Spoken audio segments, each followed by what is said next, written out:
Hello, everybody. This morning I have Trevor Roberge from Capstone Home Loans with me this morning, and we're going to talk about a topic that has been in the news over the last few weeks. So good news has come down the line in regards to FHA mortgage insurance. So Trevor, can you just walk us through what are the changes that you've seen that's come about in the market in the last couple of weeks, and how does this impact the average person that's out there trying to buy a house? Yeah, first off, thanks for having me, George. We have some good news finally in a market where interest rates are remaining high. We finally have some improvement that we can now pass on to buyers looking to get into the market. A Biden-Harris administration finally have made some improvements into the mortgage insurance premium reductions. And just to give you kind of a brief overview, the Federal Housing Administration, it's a government entity that offers the FHA home loan. They do require a 3.5% down payment to purchase a home, but it's really geared for first-time home buyers. Right. The mortgage insurance is a required monthly payment that's added in to the monthly mortgage unless you have a 20% down payment. So in most cases with first-time home buyers, they don't have that extra 20% on the sidelines. So mortgage insurance is going to be required, and the FHA charges two different mortgage insurance premiums. They charge a one-time upfront MIP or mortgage insurance premium. It's 1.75% of the loan amount. Now that premium is rolled on to the loan amount itself. So your loan amount is actually technically slightly higher when you come in with 3.5% down because of that extra mortgage insurance that's added up front. Sure. You also have a monthly premium that you have to pay every month. Now, over the last 10, 12 years, that calculation has been based on a 0.85% annual premium. So you take your loan amount, multiply it by 0.85%, divide that by 12, and that's what your monthly premium is. Okay.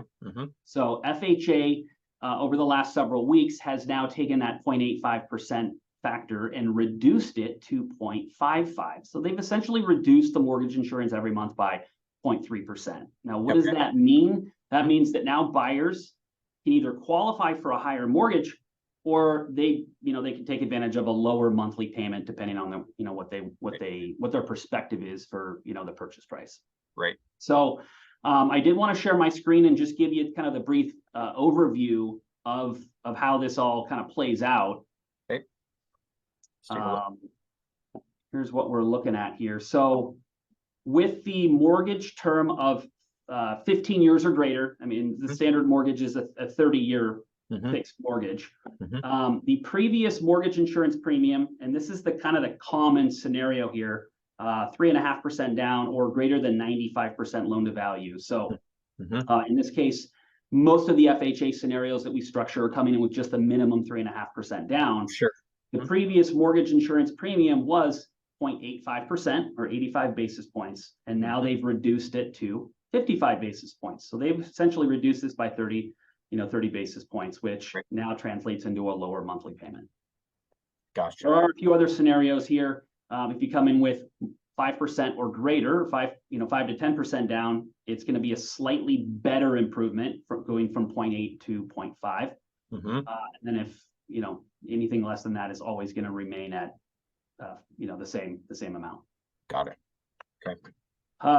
If you're going to take a 15-year fixed mortgage, the mortgage insurance premiums are reduced as well. In most cases, if you take a 15-year mortgage, your mortgage payment is going to be significantly higher. So you're never really going to run into the 15-year fixed mortgage on an FHA loan.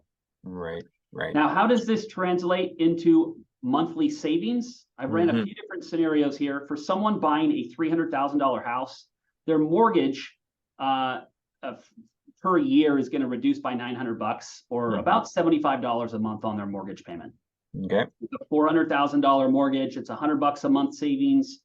$500 is $125 a month in savings, and then a $600,000 mortgage, we're looking at $150 a month. Got it. So great news for anybody looking to purchase. We have the ability to save you a little extra every month now, and ultimately either qualify you for a higher purchase price or just take advantage of a lower monthly payment. Yeah. Good. All right. Well, so if somebody maybe had looked at buying a home last fall, interest rates were a little bit higher, MI premium was a little higher, all that, they could come back and revisit and probably find that they're in a better position today to qualify for more, or qualify or just have a lower payment for the same type of purchase price than they were, say, 6 months ago. Correct.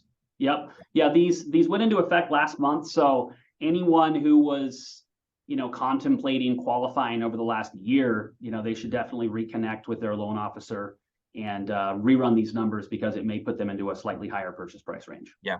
Excellent. Perfect.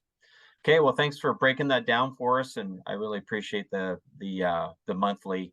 It's always good to see what it really looks like. Talk about percentages, but it really gets down to what is the monthly difference going to look like for somebody who's going to buy a $400,000 or $500,000 house. So that's great. Right. Exactly. Yeah, perfect. Excellent. Well, thanks again, Trevor. Appreciate you. You bet. Happy to help. You bet.